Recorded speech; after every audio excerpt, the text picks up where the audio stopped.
Hey guys, and welcome back to another video. Today we're going to be taking a look at the most recent PTR changes. There have been a lot, so I'll leave a link to this article in the description. But most classes only got like 2 or 3 things, but then you scroll down here to Shadow, and Shadow got like, it's an entire page, right? There's only Shadow on this page right now, and then you get everything else. So I would just want to talk briefly about these shadow changes and some of the main priest changes. So this video won't be too long. I don't have too much to say about all this, and I don't think we'll really know exactly how good or bad things are until people actually get a chance to play it, right? So I have not played this on the PTR yet. I'm pretty sure these got announced like an hour ago. So people have probably played some with these, but not me. There's some other stuff to talk about. An interesting development I saw today in the Priest Discord was if you take the right talents now that they've made some of the 2-point talents into 1-point talents, you can potentially, there are some talent builds where you have 3 capstones. So I think it's N'Zoth, Ysarge, and Cthulhu are the 3 that you can get. Although maybe, I haven't looked into it very much, I just wanted to get that out there. It's interesting to me that with the way that they've changed the talents, you can now get those 3 capstones at the same time and not lose too much from what I've been hearing. Anyway, I may make an entire video on that depending on exactly how important that is. Let's just talk about some of these changes though. First off, this one is sad for me. Improved Mass Dispel reduces the cast time of Mass Dispel by half a second instead of a full second. I don't like this change very much. Sitting there casting Mass Dispel sucks. It's already hard enough to get non-healers to dispel things. So making the cast time longer again for Mass Dispel for Shadow Priests means that it's less likely Shadow Priests will press this button in your groups when they should be. These are some good changes though. Psychic Scream now hits all enemies within 8 yards. This is huge. It used to be a maximum of 5. I think it's been 5 enemies for the last 2, maybe 3 years, for a long time, at least since BFA. So the fact that it can hit every single enemy is crazy. It makes Psychic Scream way stronger. I could see Shadow Priests being brought to MDI now more than they have in the past. They have in the past, so, but in like a giant 20 mob pull, Psychic Scream is super strong because it can interrupt everything, right? Void Tendrils also hits all nearby enemies instead of a maximum of 5.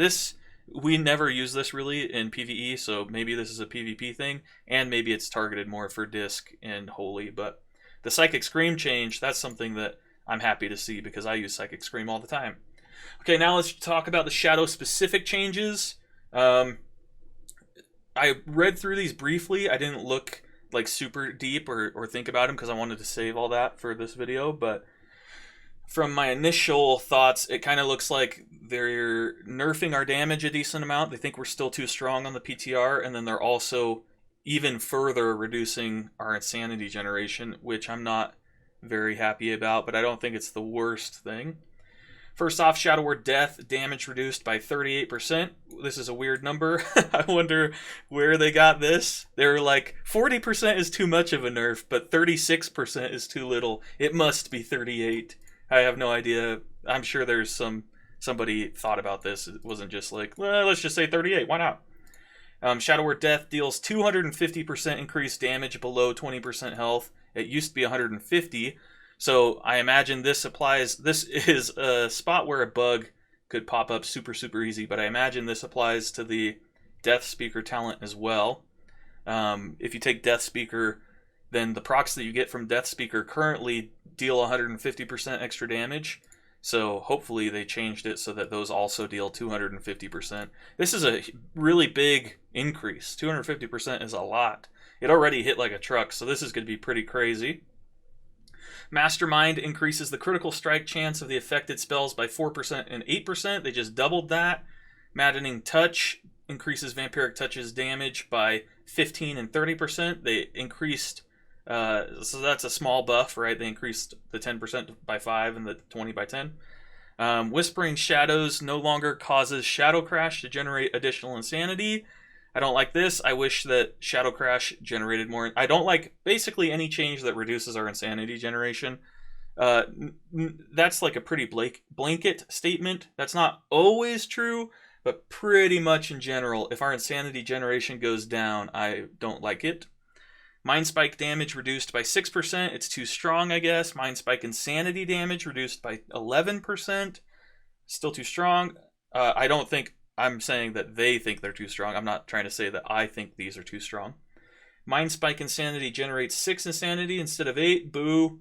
Mental Decay now also increases the damage of Mind Flay and Mind Spike by 10%. I think that's a good change, especially now that they're focusing on Mind Spike so much. It being like your main filler when you get rid of Mind Flay. I think it's good that they're trying to make it worth pressing more. Unfurling Darkness and Mental Decay have swapped positions on the talent tree. That doesn't matter too much. I say that, but I'm not positive where they are. So hopefully this doesn't put... Because like Unfurling Darkness is something that I don't know where it is because I never take it. So if this puts Mental Decay in a really weird spot that makes it hard to get talents that you want, then this would be a bad change. So maybe I shouldn't have said that this doesn't mean anything. Mind Devourer has a 5 and 10% chance to trigger and increase the damage of Devouring Plague by 20%. So it's going to happen more often, just barely, and it's going to increase the damage by an extra 5%. So this is a buff.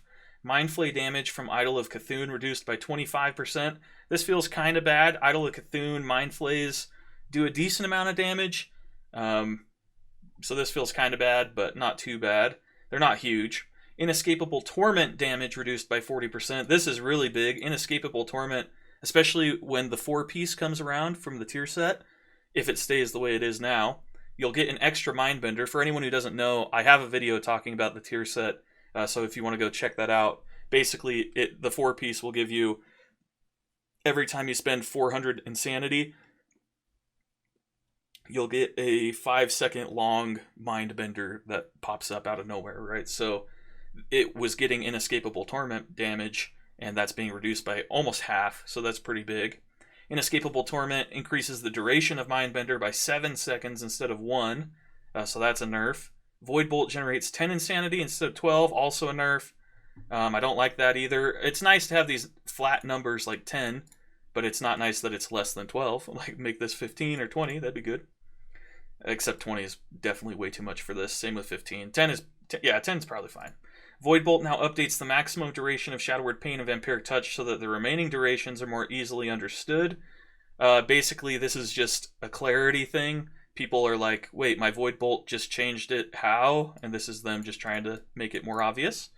Mindbender and Shadow Fiend generate 2 Insanity per attack instead of 3. Not great. Distorted Reality increases Devouring Plague damage by 8%. It used to be 20. Oh, this is the talent that everyone was memeing on. It's called Distorted Reality because they're crazy if they think we're going to take it, is the joke that people were saying. It increases Devouring Plague damage by 8% instead of 20. It increases the Insanity cost by 10 instead of 25. So it sounds like, at least briefly reading these other ones, I'm pretty sure this one also increases the duration of Devouring Plague to 12 seconds. If this is still a 12-second long duration, then I don't like this change still. This is still a bad change. Devouring Plague, I mean, this change is nice, but the spell still sucks. The talent still sucks. Devouring Plague extends the duration of Void Form by 2.5 seconds instead of 2. That's nice, especially with the Void Bolt change. Not the Void Bolt change. What was it? Wasn't there something that... Oh, maybe it was just this Mindbender change I was thinking of. I thought something else got changed to not extend Void Form as long. Void Torrent now has a 45-second cooldown instead of a minute. That's good. Unfurling Darkness damage increased by 75%. Very interesting. This might turn into something... If they buff this enough, I could see people playing this in Mythic Plus. Mind Melt is now a 1-point talent. Oh, so I think this is why you were able to get 3 capstones now, because Mind Melt is now a 1-point talent. Malediction is now a 1-point talent. Inescapable Torment is now a 1-point talent for Shadow specifically. So if you're playing Holy or Disc, it's still 2 points. Casting Void Torrent now always triggers Idol of Cthulhu. That's super interesting. So you can force Idol of Cthulhu. I wonder if you still get the random procs. I would guess that you do. So if you still get the random procs and you can trigger it, that has some interesting skill expression things. I like this change. Vampiric Embrace no longer triggers from Psychic Link damage. Ooh, that's not great. And it no longer triggers hallucinations. The Psychic Link damage thing that's a huge nerf to Vampiric Embrace, right? I'm pretty sure that I'm pretty sure that that's a huge nerf. Is it? Yeah. Because I guess it depends on how it was working. If every instance of Psychic Link was giving you Vampiric Embrace healing, they all counted as single target shadow spells, then let's say you're fighting 10 things and you cast a Mind Blast.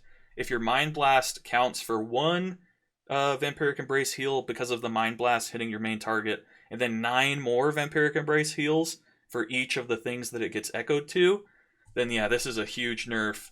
And it could totally be warranted because that sounds like a lot of healing.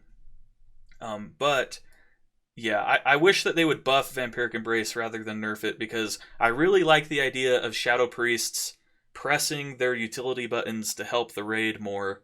Because I really don't like... I mean, there are classes that I think are fine for doing this kind of thing, but I wish that more classes were trying to help out the entire raid and less focused on just do as much damage as possible. I don't care what goes on with my raid, right? Like Shadow Priest being able to use Power Infusion, Mass Dispel, Vampiric Embrace, Life Grip, all of these different things, right, are like tools for you to play the bigger picture team game. I really like that, and I like a lot less the hyper specialization of how much damage can I do at any given moment. Everyone keep me alive. I'm going to be the glass cannon, right? I think, like I said, I think there is room for that in the game, and there are specs that are good for that. Like a Fire Mage, for example. That's like the epitome of a Fire Mage in my mind, is when they're in Combust, nothing else matters. They are the main character, right? And I think it's cool to have that in the game. But, like I said, I do like when classes can do this kind of two roles at the same time idea. So I wish that they would buff Vampiric Embrace instead of nerfing it. Although, if this was like crazy broken, then it makes sense that, I mean, it needs to be not insanely broken. I just wish it was strong so that people would press it more. Anyway, those are my thoughts. Obviously, I haven't played on the PTR with these changes yet, so hopefully that will come in maybe this weekend, the next few days. If I do manage to do some keys or something on the PTR, I'll post some videos like the previous videos I've posted recently. So if you want to catch those videos, make sure you subscribe. Maybe click the bell, the notification icon thing. If you like the video, make sure you leave a like. If you really liked it, subscribe, maybe share it with your friends or leave a comment or something. I'm always interested to know what you guys think about these kinds of changes, because it turns out that my opinion is not the only opinion. A lot of people have other opinions, right? And I love to hear them. So that's going to be it for me. I will see you guys in the next video. Peace.